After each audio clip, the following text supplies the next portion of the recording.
The following video is going to be a rant about people who claim to be trying to disclose the truth, never using the word fact, apparently, and more importantly, people who simply refuse to acknowledge that tacitly refusing to collect evidence doesn't mean it's being suppressed.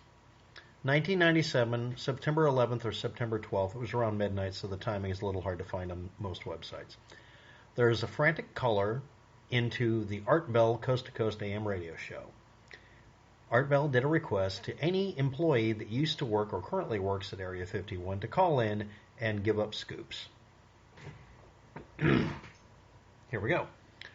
And by the way, if you're not aware of it, it's tacitly understood by most people who listened that most people at the time could still call in through a payphone and get away with it. Just go to the next county you don't normally go to. Make sure there's no cameras pointed at it, like at a hotel, no-till, motel, and make a phone call. The caller's phone call dropped after 2 minutes of speaking, and most videos you'll find on YouTube start at just under 1 minute. You actually hear the person, so at about 3 minutes the call gets broken up. Then the station was, quote, forced off the air, which isn't technically a lie. The very next program, however, Art Bell said that they had lost Earth lock to or from a GE Americom satellite. This was through, and this is on his own page, this is the explanation.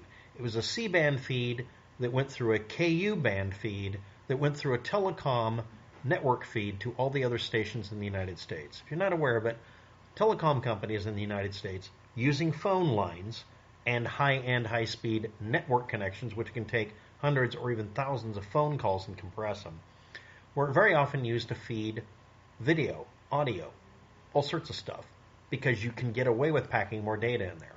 Data traffic has been a big business for AT&T and all the others for a long time.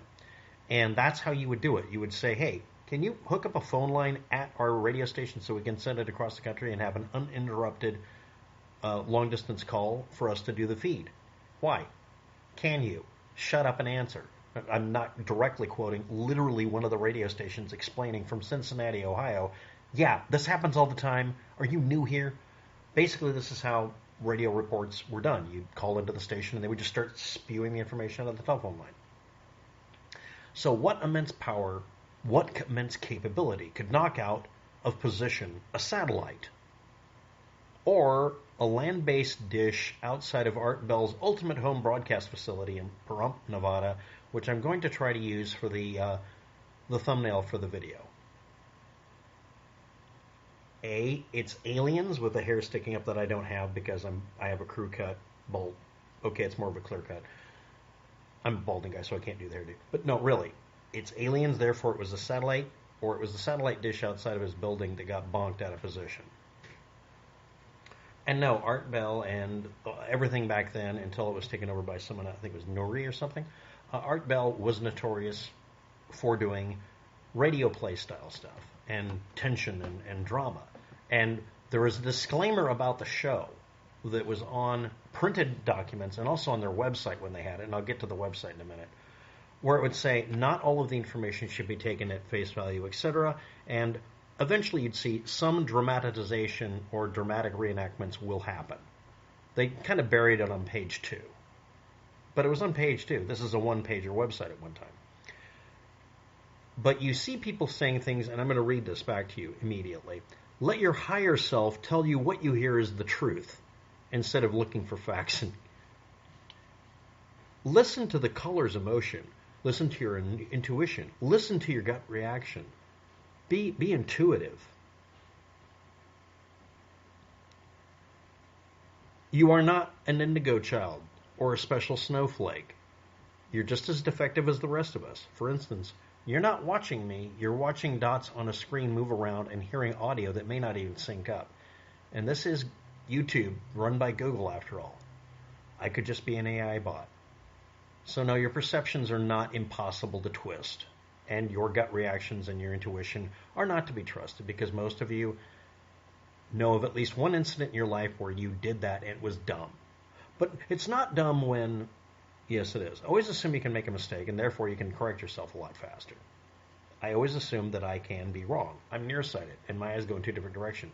I assume everything I'm looking at has to be taken with a grain of salt. But for some reason, true believers won't shut the hell up about how they're suddenly more perceptive than anything in the universe. Now, the only source for this is a real audio clip. If you're not aware of it, it was a file type called RAM or RA.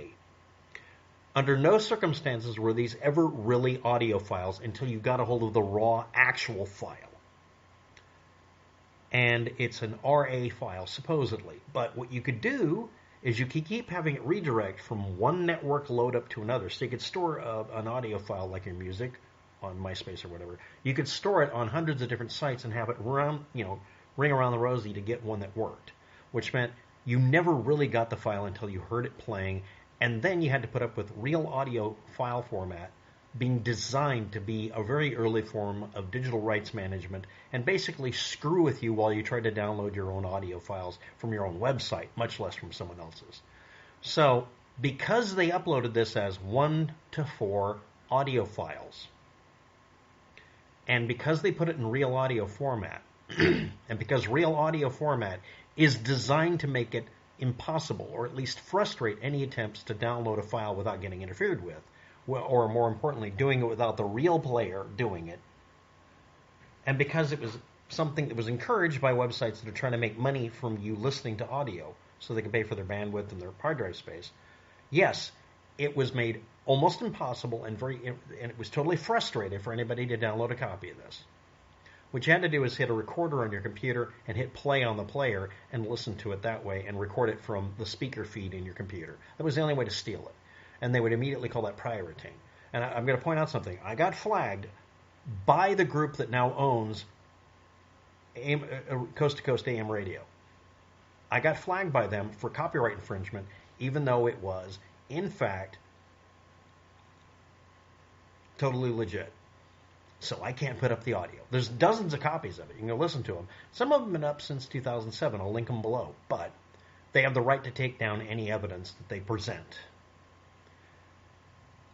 None of the Art Bell fans, not his website geeks that made the website work, not even archive.org could save a copy of this file because it was never really a file. It went through obfuscator after obfuscator after obfuscator, going through dozens and dozens of different websites that held the data that would immediately block archiving. For copy protection, otherwise known as not having shit go missing, the reason you have lost media and lost data more now than ever is this shit. And I can guarantee you 90% of the time when people do this kind of stuff on their websites, all they're doing is make it to where they can make sure shit gets erased. Yes, that's a rant. I don't care if you like hearing it. So, number one, Art Bell on the website stated forthrightly that some of the stuff is going to be reenactments and dramatic readings and just skits done on radio. Doesn't matter how it's presented. War of the Worlds as a radio show kind of thing. Next. The breakup of the connection was caused by his telecom hookup, satellite uplink breaking down. It just screwed up. Could have been anything. It happened repeatedly over the time he had it there. It just happened. You can. It's in Pahrump, Nevada, and Roadrunner or Coyote run into it while they were chasing each other. And the website insisted on doing real audio, which any archivist will tell you is a screaming cast iron pain in the ass to archive. And is simply designed to destroy information. It's designed to be a self-destructing media. No, I don't give a shit if you can download an RA file and make it work right now. That's not its intended purpose. At the 50-second mark in the video recording that you see on YouTube. Hello, Art. Hi. I don't have a whole lot of time. I was a former employee of Area51. I was let go on medical discharge about a week ago. Kind of been running around across the country. Don't know where to start. They're triangulating on this position really, really soon. He's at a payphone. Well, I'll comment on that in a minute. What we are thinking as aliens are actually extra-dimensional beings that in an earlier precursor of the space program made contact with.